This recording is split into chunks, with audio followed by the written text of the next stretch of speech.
Seperti itu kasih Bapa,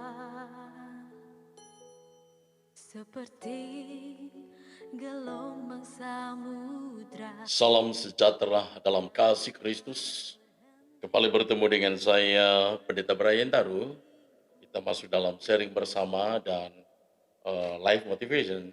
Semoga saudara tetap sehat dan diberkati Tuhan. Saudara yang diberkati, kebenaran firman Tuhan di saat ini adalah di dalam 2 Tawarik pasal yang ke-20, ayat yang ke-1 sampai dengan 29. Sekali lagi, 2 Tawarik pasal yang ke-20, ayat yang ke-1 sampai dengan 29. Mungkin kita membacakan ayat yang pertama sampai dengan ke-12 saja. Setelah itu Bani Moab dan Bani Amon datang berperang melawan Yosafat bersama-sama sepasukan orang Meuni. Datanglah seorang memberitahukan Yosafat, suatu laskar yang besar datang dari seberang sungai Asin, dari Edom, menyeberang tuanku. Sekarang mereka di Hezezon Tamar, yakni En-Gedi. Yosafat menjadi takut lalu mengambil keputusan untuk mencari Tuhan. Ia menyerukan kepada seluruh Yehuda supaya berpuasa. Dan Yehuda berkumpul untuk meminta pertolongan daripada Tuhan. Mereka datang dari semua kota di Yehuda untuk mencari Tuhan. Lalu Yosafat berdiri di tengah-tengah jemaah Yehuda dan Yerusalem di rumah Tuhan di muka pelataran yang baru dan berkata, "Ya Tuhan, Allah nenek moyang kami, bukankah Engkau Allah di dalam sorga? Bukankah Engkau memerintah atas segenap kerajaan bangsa? Kuasa dan keperkasaan ada di dalam tangan-Mu, sehingga tidak ada orang yang dapat bertahan melawan Engkau." Ayat 7. Bukankah Engkau Allah kami yang menghalau penduduk di tanah ini dari depan umat-Mu Israel dan memberikannya kepada keturunan Abraham, sahabat-Mu itu, untuk selama-lamanya. Lalu mereka mendiami tanah itu dan mendirikan bagimu tempat kudus untuk namamu. Kata mereka, bila suatu malapetaka menimpa kami, yakni pedang, penghukuman, penyakit, sampar, atau kelaparan, kami akan berdiri di muka rumah ini di hadapanmu, karena namamu tinggal di dalam rumah ini, dan kami akan berseru kepadamu dalam kesesakan kami, sampai engkau mendengar dan menyelamatkan kami. Sekarang lihatlah Bani Amon dan Moab dan orang-orang dari pegunungan Seir ini ketika orang Israel datang dari tanah Mesir. Engkau melarang mereka memasuki negerinya. Oleh sebab itu, mereka menjauhinya dan tidak memusnahkannya. Lihatlah, sebagai pembalasan mereka datang mengusir kami dari tanah milik yang telah engkau wariskan kepada kami. Ya Allah kami, tidaklah engkau akan menghukum mereka, karena kami tidak mempunyai kekuatan untuk menghadapi laskar yang besar ini yang datang menyerang kami. Kami tidak tahu apa yang harus kami lakukan, tapi mata kami tertuju kepadamu. Sementara itu seluruh Yehuda berdiri di hadapan Tuhan, juga segenap keluarga mereka dengan istri dan anak-anak mereka. Saudara yang diberkati oleh Tuhan, betapa penting di sini kita menjalani kehidupan belajar daripada kebenaran firman Tuhan. Kita melihat bahwa Yosafat adalah seorang raja dari Yehuda. Nah, ketika dia harus menghadapi peperangan untuk melawan Moab dan Amon, dia tidak melakukan dengan kehendak sendiri. Dia menyadari bahwa kekuatan Yehuda tidak sebanding dengan kekuatan musuh. Dia menyadari bahwa kekuatan Yehuda tidak seberapa besar dengan kekuatan musuh. Sehingga dia melakukan beberapa langkah-langkah penting, beberapa hal-hal penting supaya mereka untuk boleh mendapatkan kemenangan. Saya ambil tema di saat ini adalah jangan pernah menyerah dan putus asa. Sekali lagi, jangan pernah menyerah dan putus asa di dalam kehidupan ini.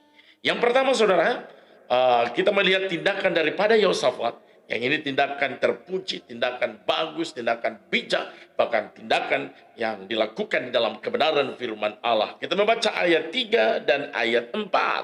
Jelas sekali di sini Alkitab berkata Yosafat menjadi takut lalu mengambil keputusan untuk mencari Tuhan.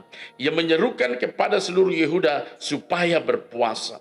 Dan Yehuda berkumpul untuk meminta pertolongan daripada Tuhan. Mereka datang dari semua kota di Yehuda untuk mencari Tuhan. Saudara, ini penting sekali bahwa ketika Yosafat bersama dengan bangsa Yehuda boleh mendapatkan ancaman, bahkan peperangan. Dia tidak mengandalkan kekuatannya. Tapi Alkitab berkata di sini, Yosafat menjadi takut. Jadi, menjadi takut ini bukan berarti bahwa ini tanda pengecut. Tapi ini boleh menjadi warning. Rasa takut yang ada di dalam diri manusia adalah keberadaan di mana yang Tuhan percayakan supaya kita sadar bahwa menjalani kehidupan ini sebagai peperangan setiap hari. Nah, saudaraku, kita membutuhkan roh di mana kita sadar dan mengakui bahwa di dalam ketakutan ini kita sangat membutuhkan Tuhan. Nah, kadang-kadang ketika saudara kita tidak lagi merasa takut, kita bahkan merasa hebat sendiri. Padahal Alkitab mencatat bahwa menjalani kehidupan ini dengan kekuatan dan kemampuan kita sendiri, pasti kita akan hancur. Karena pada dasarnya kita tidak mampu. Saudara yang diberkati Tuhan, di sini Yosafat memberikan contoh bahwa di saat mereka dalam keputusasaan, dalam mereka bingung menghadapi ini, tapi Alkitab berkata mereka mencari Tuhan. Jadi ketakutan yang dialami oleh Yosafat adalah warning yang paling terbaik. Saudara, siapakah kita di hadapan Tuhan hari-hari ini? COVID pandemi corona yang begitu menghancurkan, yang begitu meluluhkedahkan kehidupan manusia, membuat siapapun merasa takut, gentar, dan tidak sedikit saudara, mungkin manusia boleh mengalami kepanikan. Saudara yang diberkati Tuhan, ini penting. Justru dengan adanya saudara, anak-anak Tuhan juga boleh merasa takut bahwa ternyata kita tidak mampu menghadapi pandemi ini. Kita membutuhkan Tuhan dan kita mencari Tuhan. Dulunya bangsa-bangsa Eropa, bangsa Amerika, betapa bangga dengan teknologi, betapa bangga dengan kemajuannya. Tetapi ketika mereka diperhadapkan dengan COVID-19, ternyata mereka tidak mampu. Dan coba lihatlah saudara, sebelum COVID-19 gereja ditinggalkan. Sebelum COVID-19 gereja tidak berarti. Tapi ketika mereka tidak mampu lagi, dan pada akhirnya mereka mencari Tuhan. Dan mereka yakin dan mereka sadar, mereka insaf bahwa hanya dekat Allah saja mereka boleh mendapatkan ketenangan. Saudara yang diberkati Tuhan, mencari Tuhan artinya kita dengan yakin, percaya, dan setia untuk terus kita menemukan wajahnya dan terus kita menyerahkan seluruh keberadaan hidup kita kepada Tuhan. Dan kita menyerahkan seluruh kekuatan kita, seluruh keberadaan kita, pribadi, keluarga, untuk tetap kita berada di dalam Tuhan. Ini luar biasa sekali. Kemudian yang kedua saya melihat di sini adalah pada ayatnya yang ke-6. Ayat yang ke-6 berkata seperti ini. 6 dan 6 sampai 9. Dan berkata, ya Tuhan Allah nenek moyang kami, bukankah engkau Allah di dalam sorga? Bukankah engkau memerintah atas segenap kerajaan bangsa, kuasa dan keperkasaan ada di dalam tanganmu, sehingga tidak ada orang yang dapat bertahan melawan engkau? Bukankah engkau Allah kami yang menghalau penduduk tanah ini dari depan umatmu Israel dan memberikannya kepada keturunan Abraham, sahabatmu itu untuk selama-lamanya? Lalu mereka mendiami tanah itu dan mendirikannya bagimu tempat kudus untuk namamu. Kata mereka, bila sesuatu malapetaka menimpa kami, yakni pedang, penghukuman, penyakit, sampar, atau kelaparan, kami akan berdiri di muka rumah ini, di hadapanmu, karena namamu tinggal di dalam rumah ini. Dan kami akan berseru kepadamu di dalam kesesakan kami, sampai engkau mendengar dan menyelamatkan kami. Yang kedua adalah mereka menguatkan iman mereka. Saling menguatkan, saling melayani. Betapa penting saudara. Ketika kita diperhadapkan dengan tantangan, ketika saudara diperhadapkan dengan masalah, kehidupan kita diperhadapkan dengan kesulitan, kita membutuhkan orang-orang, kita membutuhkan hamba-hamba Tuhan, kita membutuhkan sahabat-sahabat kita, kita membutuhkan keluarga kita yang terus boleh mendorong kita, yang terus boleh memberikan motivasi kita, yang terus boleh memberikan inspirasi kita untuk kita tetap bertahan. Dan percayalah bahwa Allah tidak pernah meninggalkan. Tuhan tidak pernah tinggalkan, sebab Dia adalah Allah pencipta langit dan bumi. Dia adalah Tuhan yang hidup, bahkan Dia yang sudah berjanji, aku sekali-kali tidak akan meninggalkan engkau. Aku sekali-kali tidak akan membiarkan engkau. Aku ada dan aku siap untuk bisa memberkati. Saudara yang diberkati Tuhan, ini penting sekali. Bahwa ketika kita diperhadapkan dengan tantangan, jangan acuh tak acuh, cuek, bahkan putus asa. Tapi marilah mengambil langkah ketika ada saudara kita, ketika ada keluarga kita, ketika ada ponakan kita, ketika ada orang-orang yang mungkin di sekitar kita yang sedang diperhadapkan dengan tantangan. Ini saatnya saudaraku untuk kita saling mendukung, untuk kita saling menasihati, untuk kita saling melayani, bahkan memberikan yang mungkin apapun yang ada pada kita. Apakah itu dalam berbentuk sumbangan kasih, ataupun mungkin dalam bentuk ya kita memberikan nasihat dan lain sebagainya. Sehingga saudaraku, kehidupan kita Allah boleh menjadi kehidupan yang berdampak dan melakukan hal-hal yang berkenan di hadapan Tuhan. Yang ketiga adalah ayat 12 dan ke-13. Saya bacakan untuk kita semua. Sekali lagi ayat 12 dan 13. Ya Allah kami, tidakkah engkau menghukum mereka? Karena kami tidak mempunyai kekuatan untuk menghadapi laskar yang besar ini yang datang menyerang kami. Kami tidak tahu apa yang harus kami lakukan, tapi mata kami tertuju kepadamu. Sementara itu seluruh Yehuda berdiri di hadapan Tuhan, juga segenap keluarga mereka dengan istri dan anak-anak mereka. Saudara, yang ketiga adalah kita jujur di hadapan Tuhan. Mengakui ketidakberdayaan kita, namun tetap mata tertuju kepada Tuhan.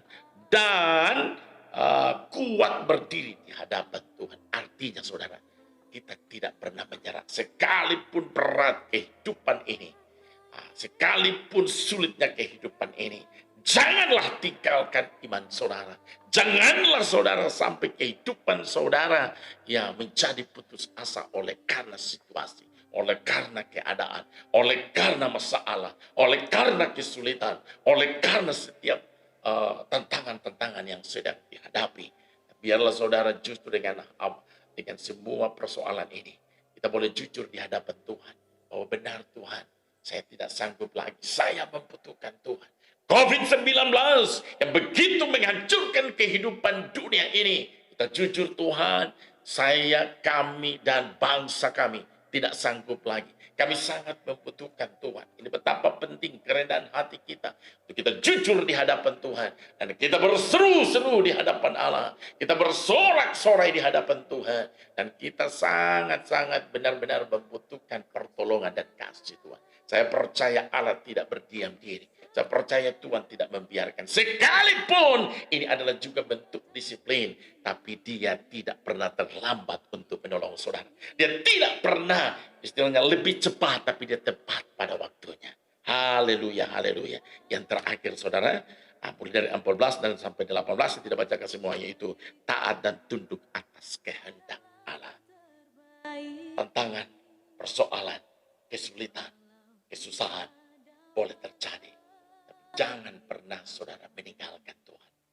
Justru membuat kita semakin indah, semakin taat, semakin kuat di dalam Tuhan. Karena inilah boleh menjadi rahasia, dan inilah boleh menjadi jawaban yang pasti. Yaitu pertama, jangan pernah menyerah dan putus asa karena satu, mengambil keputusan untuk mencari Tuhan. Kalau Yosafat boleh melakukan ini, why not untuk Anda? Why not untuk saya? Marilah saudaraku, jangan melakukan dengan cara-cara duniawi, apa dengan emosi, tapi kita justru mencari Tuhan. Saya masih ingat juga, seperti Daud, ketika dia diperhadapkan dengan tantangan demi tantangan, saudara. Suatu ketika dia melihat bahwa istrinya bersama dengan keluarganya yang lain sudah dibawa kabur atau boleh menjadi tawanan perang. Saudara yang diberkati Tuhan, dia tidak panik. Sekalipun di sekitar teman-temannya, majukannya semuanya sudah menangis, bahkan mempersalahkan Daud. Tapi Daud dengan tenang. Bahkan Alkitab berkata dia menguatkan imannya. Dia menguatkan keyakinannya. Dia menguatkan kepercayaannya bahwa Allah menyertai dia. Ini penting sekali saudara, untuk kita mencari Tuhan di tengah badai, di tengah gelombang ini. Kemudian saudara, kita terus menguatkan iman percaya. Dan kita percaya bahwa kehidupan kita pasti Tuhan tolong. Di masa lalu Tuhan tolong, hari ini juga pasti Tuhan tolong, dan bahkan masa depan sudah pasti juga Tuhan tolong. Yang berikutnya adalah kita mengakui ketidakberdayaan kita. Kita mengakuinya, tapi kita percaya bahwa Allah menyertai. Dan yang terakhir, taat dan tunduk atas kehendak Allah. Saudara yang diberkati Tuhan, marilah saudara, di tengah kehidupan, di tengah tantangan, persoalan, kesulitan, kesusahan, dan bahkan berbagai penderitaan pertindahan yang terjadi, itu saudara, justru kita semakin indah di dalam Tuhan. Jangan pernah menyerah dan putus asa, karena Allah tidak meninggalkanmu, Dia menyertai. Kami bersyukur buat berkat-Mu Tuhan pada saat ini. Kau boleh memberkati kami semua, diberikan kami kesehatan, kekuatan, sukacita, damai, dan sejahtera datangnya dari Tuhan. Kepada seluruh teman sahabat yang boleh mendengarkan kebenaran firman-Mu, diberkati Tuhan. Terima kasih Bapa, dalam nama Yesus Tuhan kami berdoa. Amin. Terima kasih saudara, Anda boleh mengikuti saya. Tuhan Yesus memberkati. Namun hatiku tetap memandang pada